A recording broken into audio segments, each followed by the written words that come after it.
Olá, você faz parte de uma família. Eu também faço parte de uma família. Nós somos o resultado de famílias. Todos nós estamos atravessados por esta palavra. A palavra família não é uma palavra neutra, sem sentido ou vazia de significado. A palavra família, ela está carregada de muitos significados. Podemos pensar na palavra família e pensar num significado positivo ou em alguns significados positivos.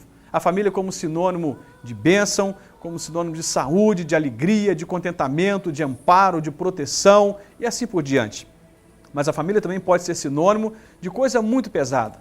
Pode estar carregada de sentidos negativos. A família pode ser lugar de violência, lugar de segregação, lugar de punição, lugar de culpa, lugar de desamparo e aí por diante.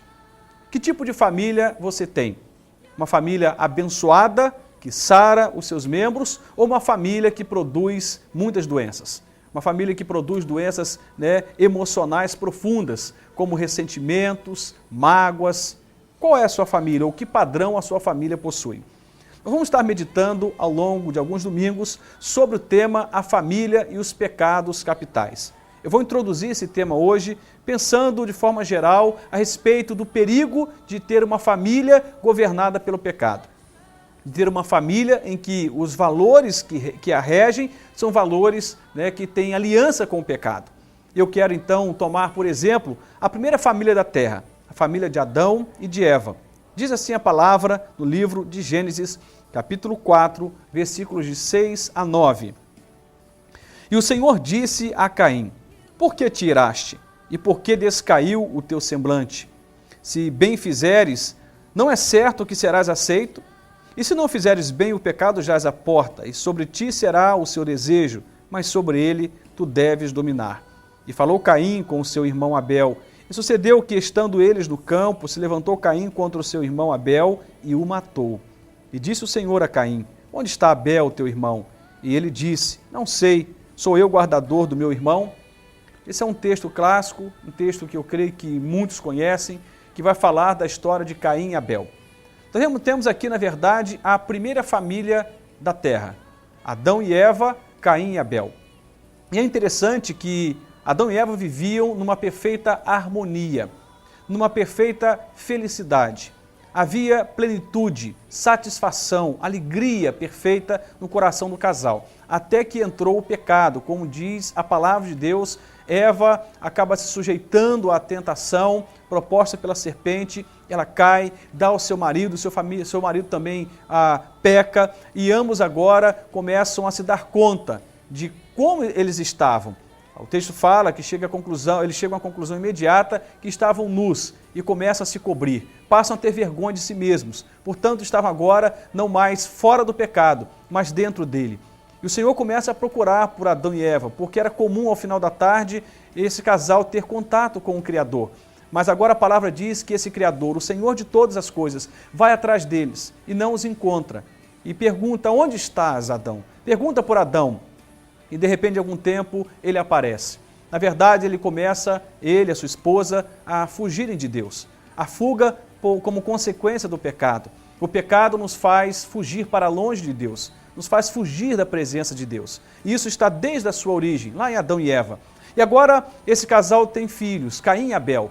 E diz o texto sagrado que agora essa família, que agora é uma família que comete pecados, não uma família sem o erro, mas uma família governada também pelo erro, tem agora no seu cenário particular uma experiência trágica, um irmão matando o outro irmão, por pura inveja.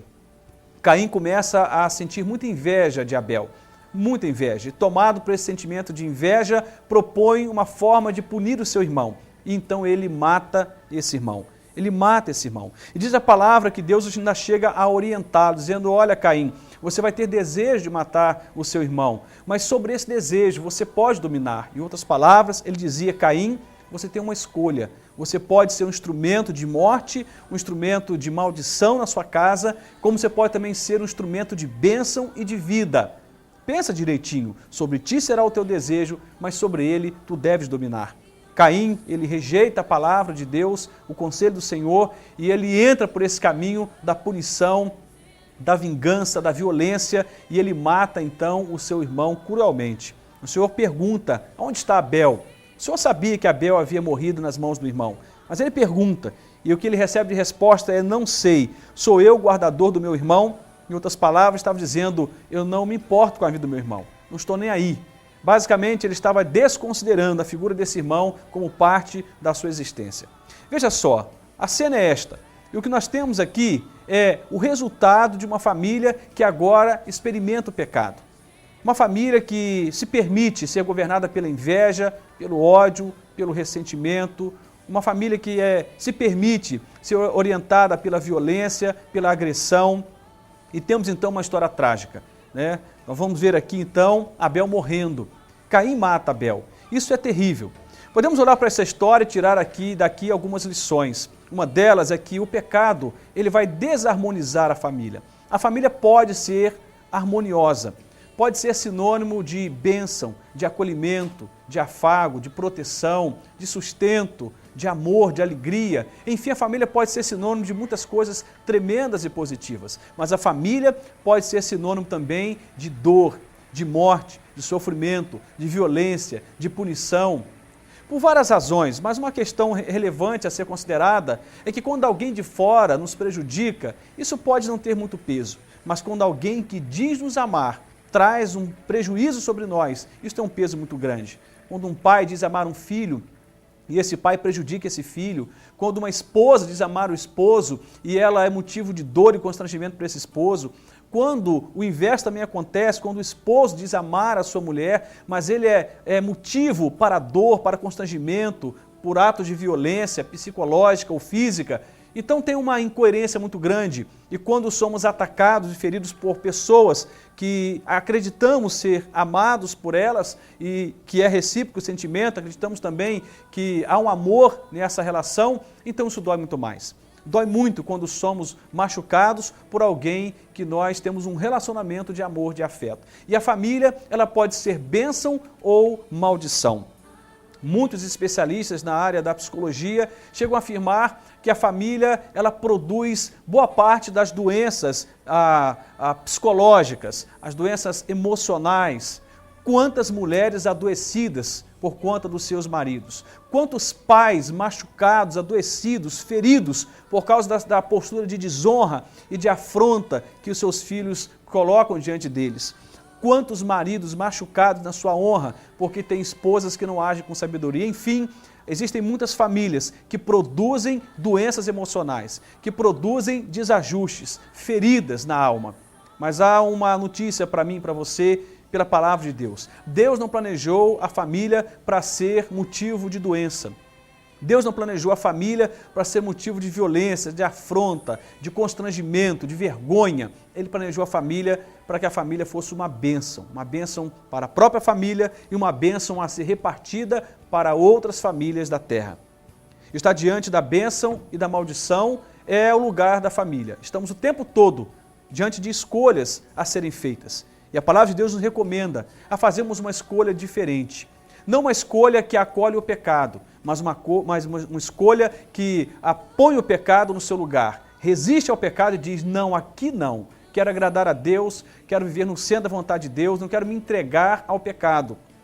O pecado, eu dizia agora há pouco, ele desarmoniza a família, ele prejudica a família. Ele traz uma série de comprometimentos para o equilíbrio emocional, espiritual, financeiro de uma família. Por causa do pecado, muitas famílias estão em flagelos, estão vivendo suas falências silenciosas.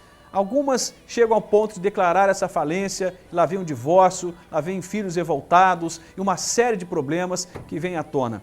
Outras famílias sofrem silenciosamente. Como está a sua família? Qual padrão a sua família se encaixa? Uma família que abençoa ou uma família que é sinônimo de maldição? Uma família que acolhe os seus membros ou uma família que dissipa os seus membros? Uma família que é sinônimo de apoio, de proteção ou uma família que danifica, uma família que prejudica, uma família que violenta, que agride? Existem famílias de todos os tipos. E certamente precisamos considerar essa questão. Há uma frase de Martinho Lutero que ele diz o seguinte: a família é a fonte da prosperidade e da desgraça dos povos. está falando exatamente sobre isso. Se uma família vive debaixo da bênção de Deus, essa família vai fazer prosperar os seus membros. Ela será uma fonte de prosperidade. Mas se uma família vive, no caminho do pecado e rejeita a Deus, rejeita a busca pelo Senhor, rejeita a sua palavra, rejeita a fé, essa família vai ser fonte de desgraça, não somente para si mesma, mas para aqueles que comungam com esta família, que têm algum vínculo com essa família.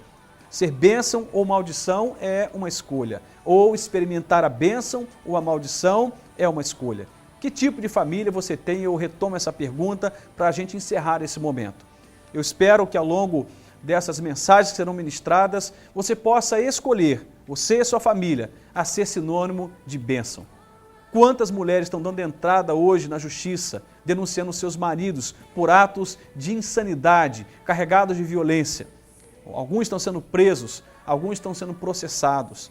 Quantos pais estão sendo levados na justiça porque não pagam pensão para os seus filhos? São incapazes de nutrir, de suprir, de entrar com provisão para os seus filhos. E alguns estão presos e outros sendo punidos pela justiça de outras formas. De forma geral, o convite de Deus para nós é que fujamos desse trajeto de uma família que é sinônimo de problema, de uma família que é sinônimo de mal-estar, de constrangimento, de violência, de agressão, de culpa ou qualquer coisa dessa natureza, mas que possamos abraçar o projeto original de Deus para a família, que é ser uma família abençoada, uma família que nutre os seus membros, uma família que acolhe, que ampara, que protege, que cuida, que ama com amor altruísta, uma família que é sinônimo de bênção. Eu espero que você faça a opção de ser você parte desta família e seja você um membro que abençoa, um membro desta família que é sinônimo de bênção e que essa família como um todo escolha ser uma família abençoada.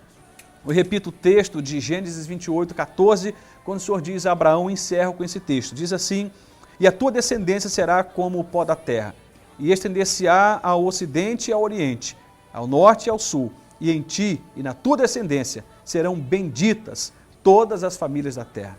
Deus deseja abençoar as nossas famílias. Deus deseja abençoar a sua família. Fundamentalmente, que você escolha tirar o pecado do seio desta família. Vamos estar falando sobre os 7 pecados capitais na família. Falaremos sobre o orgulho, sobre a inveja, sobre a luxúria e tantos outros pecados que são ditos capitais e que podem prejudicar certamente esse relacionamento familiar. No próximo domingo falaremos sobre a família e o orgulho. O primeiro pecado capital que estaremos trabalhando é o orgulho. Como as pessoas têm sido prejudicadas no seio familiar por falta de humildade. As pessoas se tornaram orgulhosas demais para negociar as suas verdades. Nós estamos chegando ao final desse momento e a minha oração, a minha esperança é que Deus te abençoe grandemente e que você possa optar, assim como Abraão, de ter uma família abençoada, que também é sinônimo de bênção para outras famílias. Seja você e a sua família uma bênção, em nome de Jesus. Amém.